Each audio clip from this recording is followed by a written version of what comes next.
Hola, somos Lanza Atelier, Isabel Abascal y Alessandro Arienzo, un estudio de arquitectura con ya 8 años trabajando. La mayor parte de nuestros proyectos se han desarrollado en México, pero tenemos algunos de los que pueden ver en la exposición de la Bienal que han sido desarrollados en España o en Estados Unidos.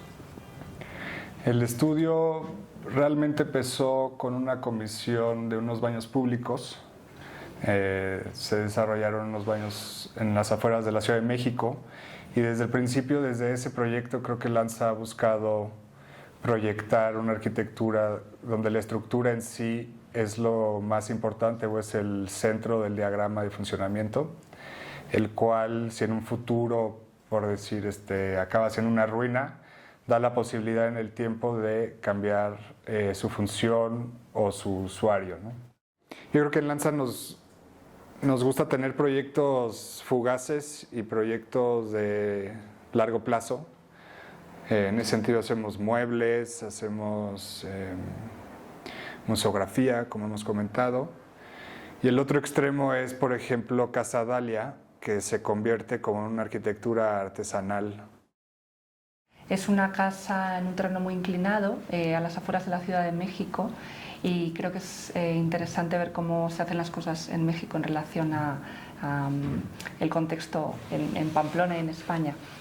En este caso, la idea, por ser un contexto natural tan fuerte, era casi que transformar la propia montaña en la casa, y por eso la mayor parte de las piedras que se están extrayendo de la excavación luego se utilizan para todos los muros de arrimo y para estructurar la base de la casa. Y esto es un concepto que van a ver presente en otros proyectos, esta idea de economía circular, de reutilizar o de reusar.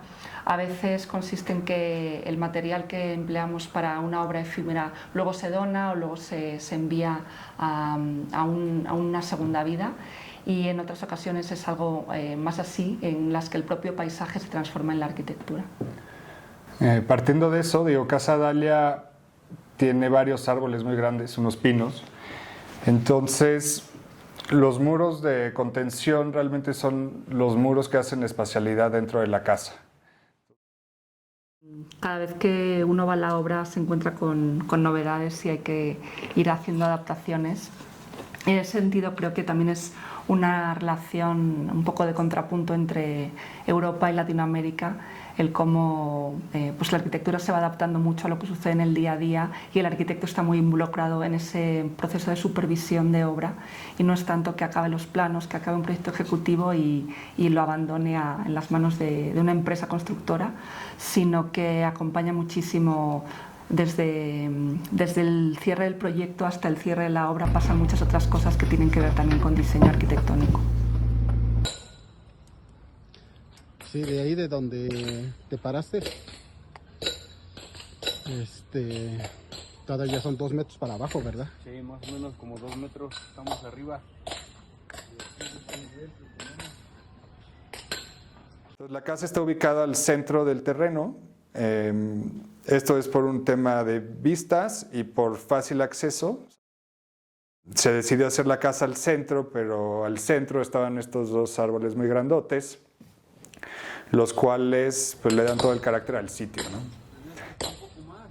Se decidió entonces hacer unos muros curvos que contienen a los árboles y en sí al terreno, y con esos muros curvos separar o distribuir lo que es el espacio de cocina, el espacio de comedor y el espacio de la estancia. Les reporto de que pues ya casi estamos listos para el colado. Hola, soy Gustavo Peñalosa. Llevo trabajando casi 2 años aquí en Lanza. Llevo el proceso ejecutivo de la mayoría de los proyectos. También he llevado obra de proyectos pequeños. El proceso de diseño, tanto en ejecutivo como en construcción, siempre está cambiando. Realmente nunca hay un proyecto estático. Siempre hay cambios, siempre la arquitectura está evolucionando. Aquí en el estudio ven que tenemos muchas maquetas físicas. Es una de las herramientas de trabajo que más utilizamos porque nos permite estudiar las cosas de una manera muy literal. Nos ayuda mucho siempre tener las maquetas presentes porque aunque el proyecto se haya pausado o no se haya construido, las ideas prevalecen, ¿no? Y las ideas siempre se quedan en el estudio y funcionan siempre, se pueden adecuar a, pues, a otras situaciones, escalas, contextos, ¿no?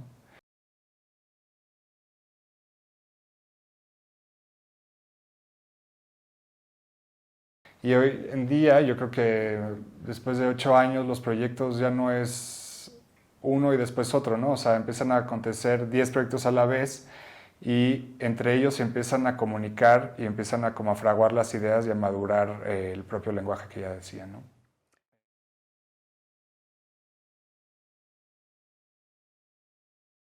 Contagiando, ¿no? De alguna manera.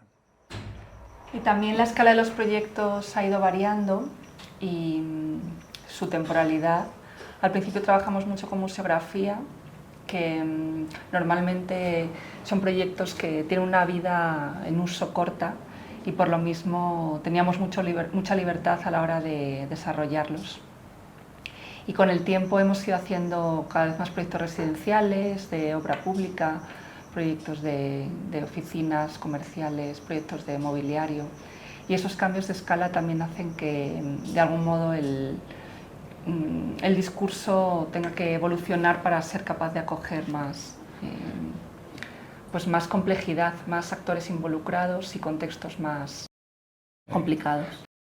Siempre hablamos de que Lanza, pues la idea de Lanza es posicionarse en el mundo, ¿no? Esto quiere decir, pues, tener una posición clara respecto a por qué hacemos arquitectura. Y la respuesta principal, o siempre lo primero en la lista, es contribuir con la belleza, ¿no? Y siempre pensamos que pues, la belleza no es algo que tenga que ver con lo estético, sino tiene mucho más que ver con la justicia social y tiene mucho más que ver con la equidad. Entonces, cuando decimos que trabajamos desde la arquitectura hacia la belleza, engloba muchas más cosas que algo sea bonito o feo, sino que funcione correctamente y que pues, haga del mundo un lugar mejor. Y bueno, siempre el crear cosas implica la posibilidad de implementar algo que no existía antes, ¿no? Yo creo que eso es como la ambición más grande de crear una cosa, no tiene que ser una cosa material, es una dinámica, puede ser un efecto, un fenómeno que puede acontecer o apropiárselo de la naturaleza misma, ¿no?